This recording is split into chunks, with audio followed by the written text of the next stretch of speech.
Yes, salut à tous. Donc là, on est en Allemagne avec Cindy et on attend un vol pour le Canada. On va passer 7 jours de pêche, ça va être super. Donc on va rencontrer Marcel là-bas, notre guide, avec lequel on va pêcher pendant 7 jours. Et il va nous faire découvrir le lac Saint-Pierre. Et j'espère que ça va vous plaire.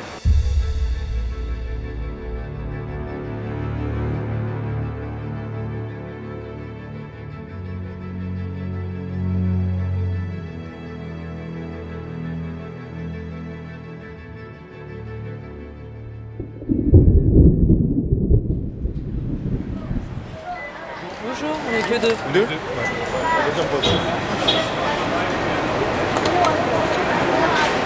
Parler français, anglais? Français. Français. Français.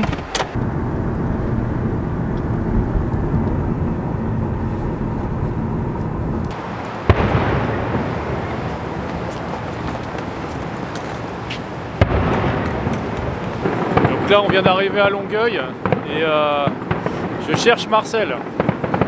Et il y a un feu d'artifice là, c'est super, on arrive vraiment au bon moment.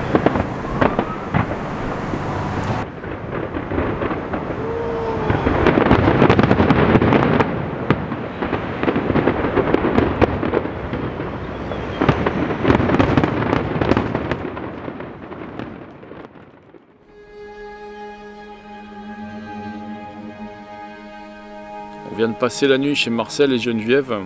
Et ils sont venus tous les deux nous chercher hier soir. On a fait 1h30 de route pour venir jusqu'ici. Hier, je vous ai pas tout dit. En fait, il y a un souci. Ça m'a pas mal inquiété. En fait, avant qu'on décolle, Marcel nous avait envoyé un message et nous avait prévenu que la météo au Québec, c'était pas ça. Beaucoup de pluie, beaucoup d'orage et le niveau de la rivière a monté. J'ai rien dit et puis hier soir, en arrivant sur Montréal, en survolant Montréal avant d'atterrir, on a bien vu qu'il y avait un souci. Il y avait de l'eau vraiment partout, donc il n'a pas exagéré. Hein. Et honnêtement, à ce moment-là, je me suis demandé si ça allait être possible de pêcher. Donc Marcel est allé voir la rivière ce matin et bon, il y a toujours le même niveau. Par contre, un peu moins de débit, donc c'est un peu plus l'aventure que prévu.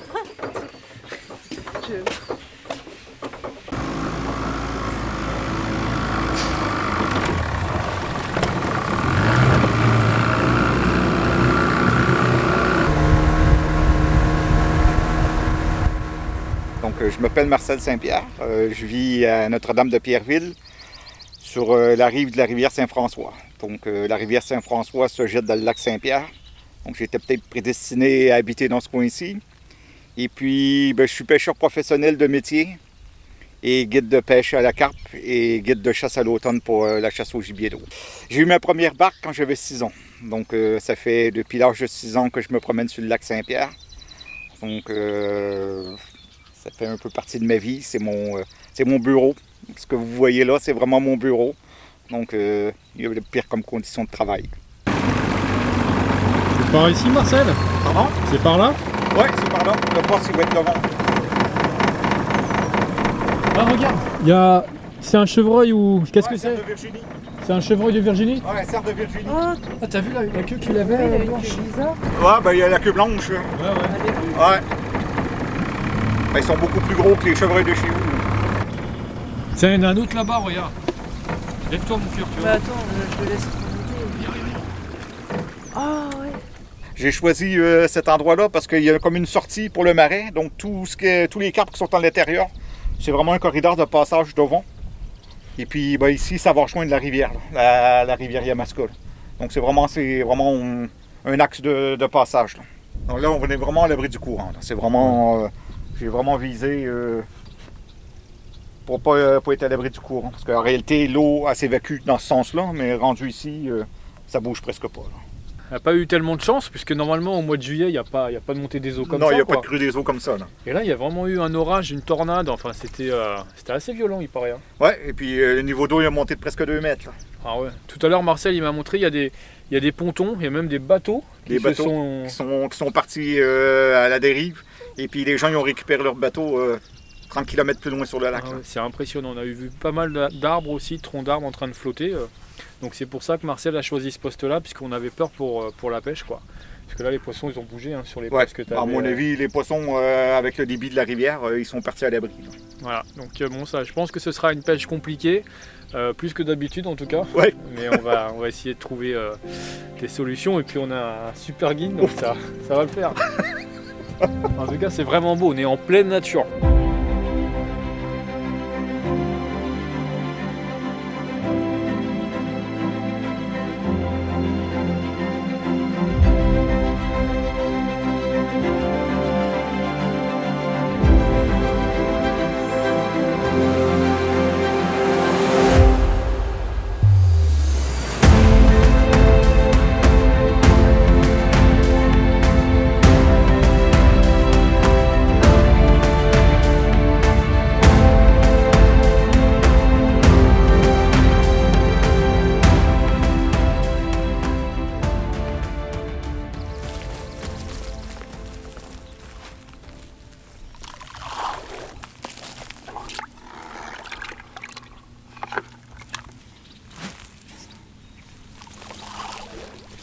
C'est vraiment une pêche du bord. Hein.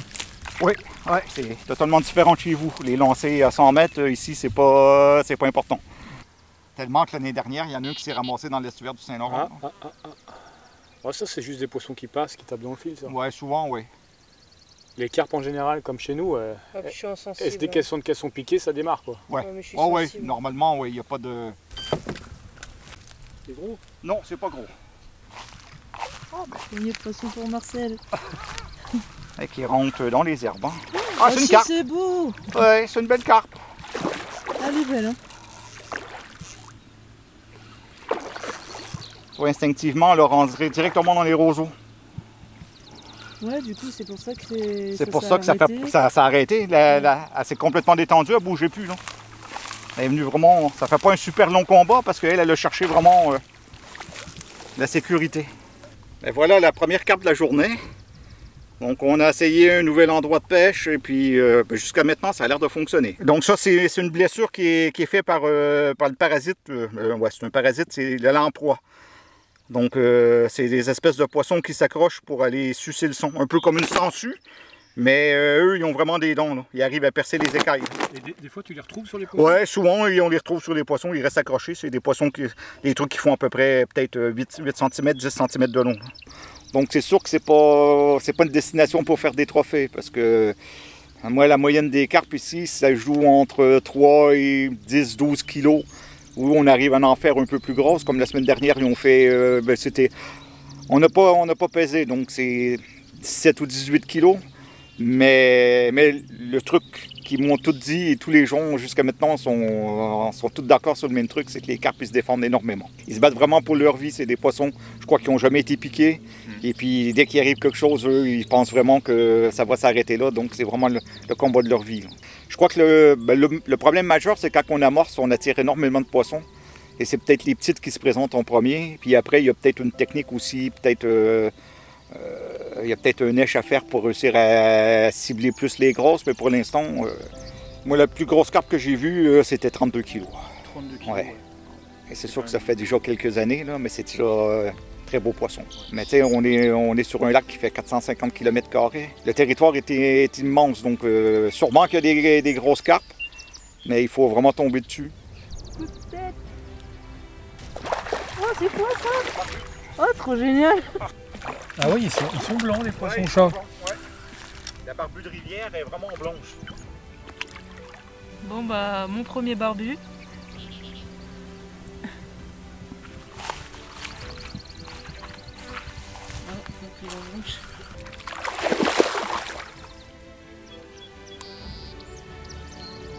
Pour nous, ça fait pas longtemps qu'on pêche la carpe. Et moi, j'ai entendu parler de pêche à la carpe peut-être au début des années 2010. Avant ça, je savais même pas que ça existait. Mais la carpe, c'est sûr qu'elle n'a pas la méfiance parce qu'elle n'est pas pêchée. Et puis, il n'y a personne qui cible ce poisson-là. Ici, au Canada, les gens ils ciblent vraiment les carnassiers. Là. Ouais, la carpe est considérée nuisible, espèce envahissante, donc du coup, elle n'a pas de statut. Donc c'est dommage.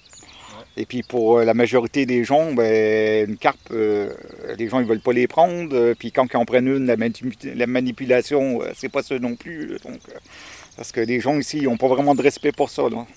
Et pourtant, un coup, quand tu commences à la pêcher, quand tu vois les combats que ça donne, une carpe, ça vaut n'importe quelle sonde ou n'importe quel brochet. C'est différent du barbu, hein? Ah là oui. Wouah, c'est une carpe. Ah ouais. Elle se laisse pas faire. Hein. Elles sont nerveuses. Hein.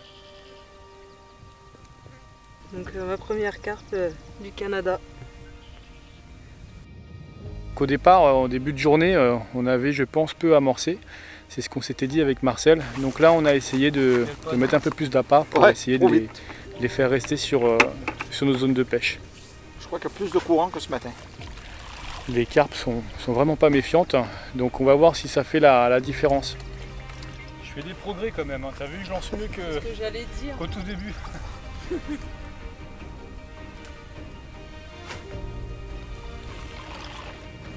J'espère que c'est ma première carpe. On est une? Ça se joue. Hein. Ouais, franchement, elle combat. Hein. Elle est belle, hein. Ouais.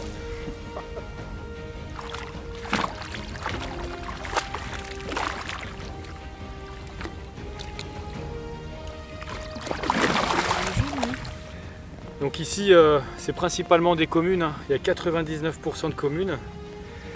Marcel, la semaine dernière, a eu la chance de faire une miroir. Je sais pas si on aura cette chance, mais déjà de pouvoir prendre des poissons comme ça d'un autre pays, c'est quand même chouette, quoi.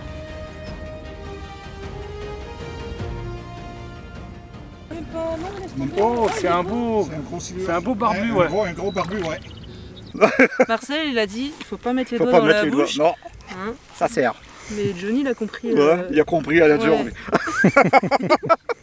Et puis on croyait que c'était une carpe, mais C'est ça, ouais. ça s'est transformé en barbu. Ça a été du rapide quand même. Hein. Ah, c'était une belle déroule quand même.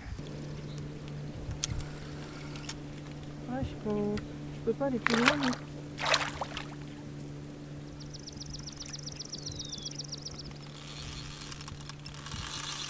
Elle te met la misère, là. Grave, et on dirait que c'est un gros poisson.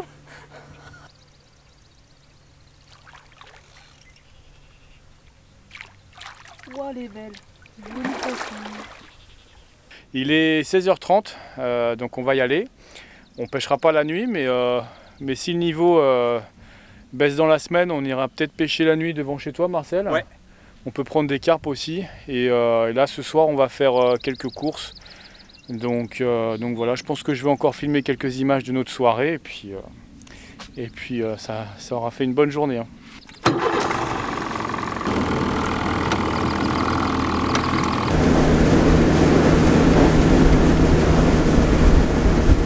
Là, tu vas nous montrer le spot de demain, là. On va être capable d'essayer de profiter, justement, de ce canal-là, et en pêchant en bordure pour ne pas se faire prendre par le courant qui est vraiment au milieu. Hier, les carpes, je les voyais, ils étaient tout le long des roseaux devant. Et puis il y en avait ici devant, pareil, là, à l'entrée. On n'a pas d'ombre. J'étais sûr que les arbres nous feraient de l'ombre, mais c'est bien venir l'après-midi, tu te rends compte que c'est pas tout à fait ça. Après, c'est possible de pêcher dans le bateau? Ouais, on peut pêcher dans le bateau aussi. Là. Parce qu'on peut peut-être se rapprocher Ouais, là, on pourrait rapprocher le bateau contre les arbres, là, Ouais, pour être un peu à l'ombre. On mettra la barque vraiment sur le long, voilà. et puis on restera dans le bateau.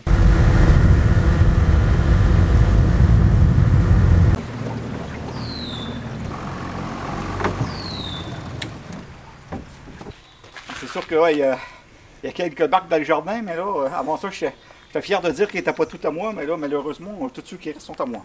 Ah, là, le matos de pêche n'est pas vraiment rangé, là. Mais j'ai tout le matos de pêche à ranger. Après ça, les perches, c'est tout pour les narces pour la pêche. Là. Donc, La pêche, la chasse, il y en a du canard. Ouais. Ben, mon programme, habituellement, on commence au printemps. Donc, dès que le lac se libère de ses glaces, c'est la pêche professionnelle. Donc, au début, j'installe des nasses pour pêcher l'anguille, le centre, le brochet et le barbu.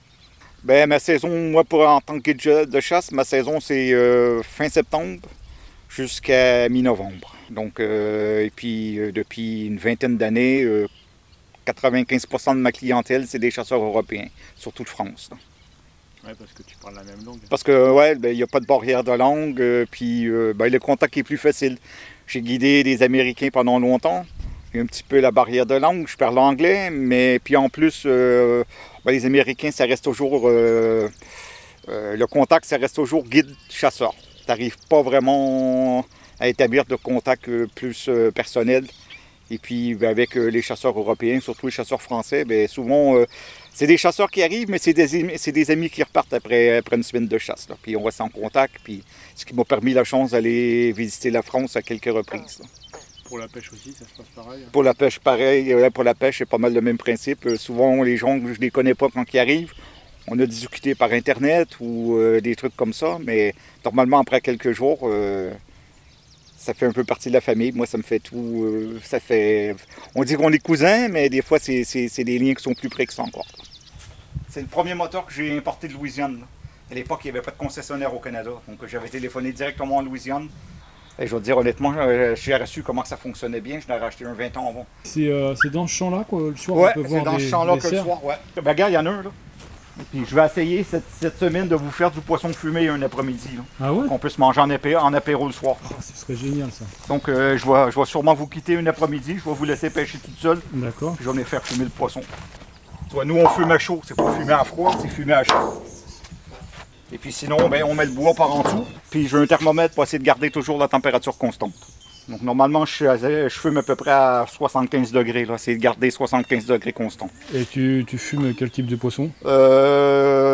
Barbu, black bass, esturgeon. On aurait dû les garder, les barbus. Ouais, mais j'en ai un peu quand même. Ouais. Et puis du saumon. Cette semaine, je vais essayer de vous faire un bout de saumon. Là.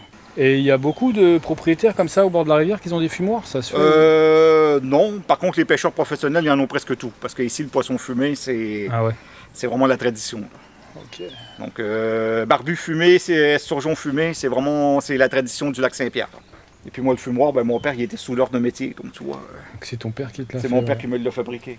Tout en inox, donc bon, j'en verrai pas la fin. Là. Donc je vais juste rentrer, je vais essayer de téléphoner à Geneviève pour voir ce qu'elle est. Et puis après, on va aller faire les courses. Il y a vraiment de l'eau partout ici. Ouais, ben, tu vois, c'est une île. Là. Moi, chez moi, on est sur une île. Là. Il y a une rivière de chaque côté. Donc, ben là, maintenant, on est sur la réserve indienne, donc la réserve des Abénakis. Donc ici, ben là, on va voir un peu plus loin. Les panneaux, ils sont vraiment dans les trois langues. Donc, la langue abénakise en français et puis en anglais. Et il n'y a que des autochtones ici? Ouais, il n'y a que des autochtones qui peuvent être propriétaires d'une maison. Et ça, c'est quoi? C'est leur église? C'est leur église. Ici, parce qu'ils ont les deux religions. Donc ça, c'est une église anglicane. Ouais. Pour les autochtones qui sont anglophones. Et puis sinon, ben, un peu plus loin, voir l'église catholique.